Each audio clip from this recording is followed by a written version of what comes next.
আমাদের সংগঠনের সর্বোচ্চ আমি শহীদ মাওলানা বদিউর রহমান বিজামি, শহীদ আলী আহসান মুজাহিদ, অন্যান্য নেতৃবৃন্দ দেশকে ভালোবাসে, নিজের রক্ত দিয়ে প্রমাণ করেছে আমরা বাংলাদেশকে ভালোবাসি, আমরা ইসলামকে ভালোবাসি।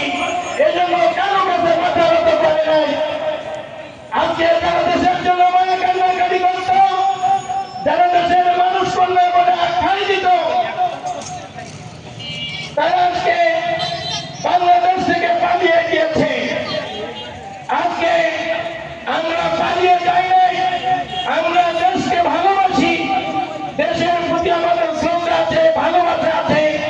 এজন্য আপনাকে আমাকে যা কিছু করে দরকার যাতে করে আমরা আমাদের কাঙ্ক্ষিত মন্দিরে উপস্থিত হতে পারি। এজন্য আমাদের সকলকে মোবারকবাদ। আসসালামু আলাইকুম ওয়া রাহমাতুল্লাহ। বাঁচলে হব গাজী, সত্যের জন্য জীবন দিতে সদাই আমি রাজি। এই পর্যায়ে আপনাদের সামনে সংক্ষিপ্ত আলোচনা নিয়ে আসছেন জেলা জামাতের সহকারী সেক্রেটারি, সাবেক দেবতা উপজেলার আমির, বিশিষ্ট রাজনৈতিক ব্যক্তিত্ব, জননেতা আলহাজ জনাব মাহবুবুল আলম। জনাব মাহবুবুল আলম।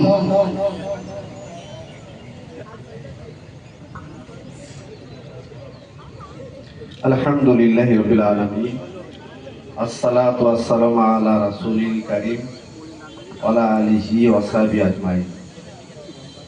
আজকে নোয়াপাড়া ইউনিয়ন শাখা কর্তৃক আয়োজিত আজকের বিশাল কর্মী সমাবেশের সম্মানিত সভাপতি, সম্মানিত জেলা আমির, সম্মানিত উপজেলা আমির, সম্মানিত জেলা কর্মপরিষদের সদস্য, ইউনিয়ন উপজেলা কর্মপরিষদের সদস্য, ইউনিয়ন কর্মপরিষদ সদস্য, উপস্থিত সুধী মণ্ডলী এবং প্রান্তীয় কর্মী ভাইরা, আসসালামু আলাইকুম ওয়া রাহমাতুল্লাহি ওয়া বারাকাতুহু। অত্যন্ত জরুরি একটি প্রোগ্রাম থাকায় আমি এই নামাজের এই সংক্ষিপ্ত সামনেই সামান্য সময়ের জন্য দাঁড়িয়েছি। আমাকে আশা শুনিতে আসলে 5টায় আরেকটি প্রোগ্রামে অংশগ্রহণ করতে হবে। এই জন্য আজকের সমাবেশে কথা বলা আমার জন্য খুবই সমস্যা, কারণ সময় নেই। আমি পথে আসরের নামাজ পড়তে চাই। এই জন্য আপনাদের সামনে আসলাম, শুভেচ্ছা বিনিময় হলো, দেখা হলো, এটাই অনেক পাওনা, এটাই অনেক বড়। আমি আজকে সমাবেশে 2টা বিষয় আপনাদের সামনে একটু দৃষ্টি আকর্ষণ করছি। একটা হচ্ছে আমাদের সেক্রেটারি ভারপ্রাপ্ত সেক্রেটারি জেনারেল তৎকালীন এটিএম আজহারুল ইসলাম এখনো কারাগারে। কোন রাজবন্দী কিন্তু এখন কারাগারে নেই।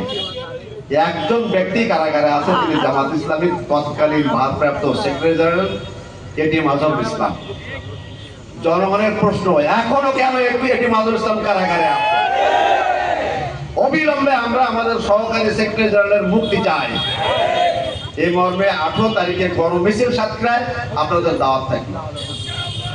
দ্বিতীয় হচ্ছে জামাত ইসলামের বিরুদ্ধে জন্মলগ্ন থেকে ষড়যন্ত্র চলছে। আপনারা জানেন যে স্বৈরাচারী ফ্যাসিস্ট সরকার জামাতের নিবন্ধন বাতিল করে গিয়েছিল আল্লাহ সার্বভৌমত্ব জামাতের গণতন্ত্রে থাকার কারণে। আজকে বৈষম্যের অবসান হয়েছে, ফ্যাসিস্টের পতন হয়েছে, তার রেখে দেওয়া সেই নিষেধাজ্ঞা এখনো কেন রয়ে গেছে? 6 মাস তো কম সময় নয়। বহু মামলার নিষ্পত্তি হয়ে যাচ্ছে, বহু রাজনৈতিক নেতার বেকসুর খালাস হচ্ছে, বহু মীমাংস হয়ে যাচ্ছে আদালতে। জামাতের নিবন্ধন এখনো কেন ঝুলিয়ে রাখা হয়েছে? সুতরাং আমি আজকে কথা বলতে চাই যে এই গণদাবিতে জামাত ইসলামী যেন দ্বিতীয়বার রাজপথে নামতে না হয়। সুতরাং আমি সরকারকে আহ্বান জানাবো, অন্তর্বর্তী সরকার নিরপেক্ষভাবে জামাতের উপরে যে অভিযান করা হয়েছিল সেই অভিযানের অবসান ঘটাবেন, এই আশাবাদ ব্যক্ত করে আমার কথা শেষ করছি। আসসালামু আলাইকুম ওয়া রাহমাতুল্লাহ। অল্প সময় হলেও অত্যন্ত গুরুত্বপূর্ণ এবং অত্যন্ত মূল্যবান কথা রাখলেন।